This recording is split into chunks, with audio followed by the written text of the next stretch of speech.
I was 8 years old, home alone for the first time. My parents had gone out for the evening, leaving me with a pizza and a promise to watch a movie. I'd been feeling brave and independent, but as the night wore on, the creaks and groans of the old house seemed to grow louder and more sinister. I decided to lock the front door just to be safe. As I turned the key, I noticed a strange figure standing across the street. It was dark, and the figure was shrouded in shadow, but I could make out a tall, gaunt frame and a pair of glowing eyes that seemed to pierce the darkness. My heart pounded in my chest as I watched the figure approach the house. I backed away from the door, my breath coming in ragged gasps. The stranger stopped at the gate and peered up at the window. I ducked down, hoping they wouldn't see me. A few minutes later, I heard a faint scratching noise at the back door. I froze, my blood running cold. The stranger must have found another way in. I crept slowly to the kitchen, my eyes darting around the room for something to defend myself with. Just as I reached for a heavy frying pan, I heard a loud crash from the living room. I peeked around the corner and saw the stranger standing in the middle of the room, his silhouette illuminated by the moonlight streaming through the window. He was holding a crowbar in his hand. Panic surged through me as I realized I was trapped. I backed away, my heart pounding in my ears. The stranger took a step towards me, his eyes filled with a cold, calculating hatred. Just as he was about to strike, I heard a car pulling up outside. I looked out the window and saw my parents' car. Relief washed over me as I realized I was safe. The stranger turned and ran, disappearing into the night.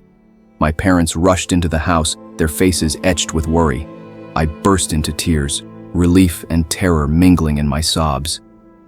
They held me close, their warmth and comfort enveloping me. As I lay in their arms, I vowed never to be home alone again.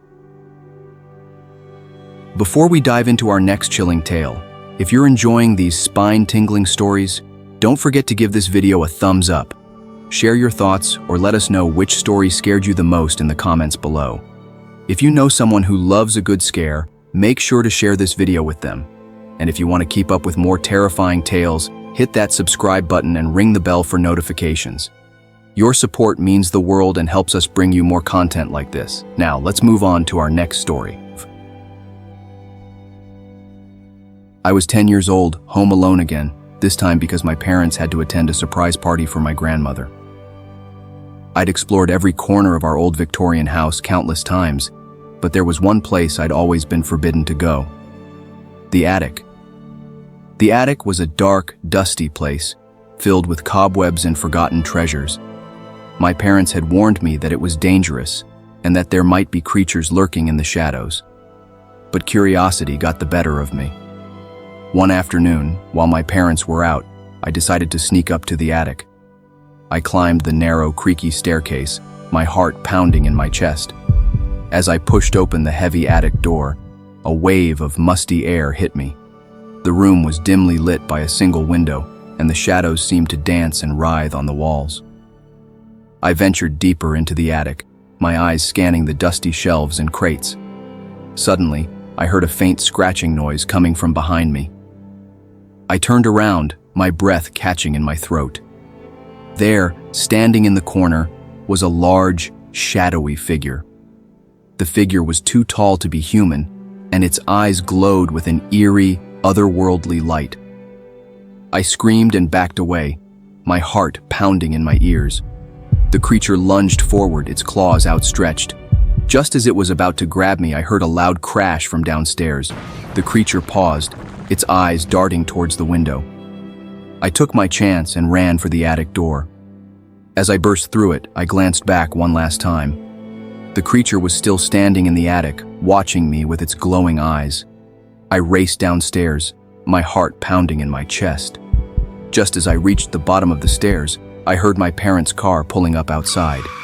I burst into tears, relief and terror mingling in my sobs. My parents rushed into the house, their faces etched with worry.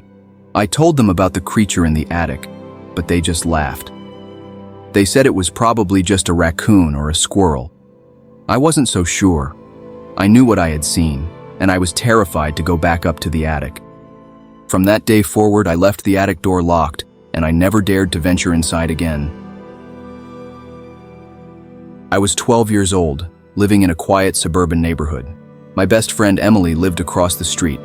We spent most of our time together, exploring the woods behind our houses or playing at her place. One day, Emily's parents were out of town, and she invited me over to spend the night. As we were getting ready for bed, we heard a strange noise coming from the basement. It sounded like someone was crying. Intrigued and a little scared, we decided to investigate. We crept downstairs, our hearts pounding in our chests.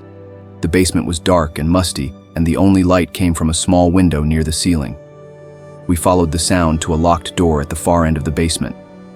Emily had a spare key, and she unlocked the door. As we pushed it open, a wave of cold air hit us. The room beyond was dimly lit, and the air was thick with the smell of decay. In the center of the room was a large wooden crate. It was old and worn, and the lid was slightly ajar. We peered inside, our eyes wide with curiosity and fear. To our horror, we saw a small, frail-looking woman lying on the floor of the crate. She was covered in bruises and cuts, and her eyes were filled with terror. Before we could react, she began to scream.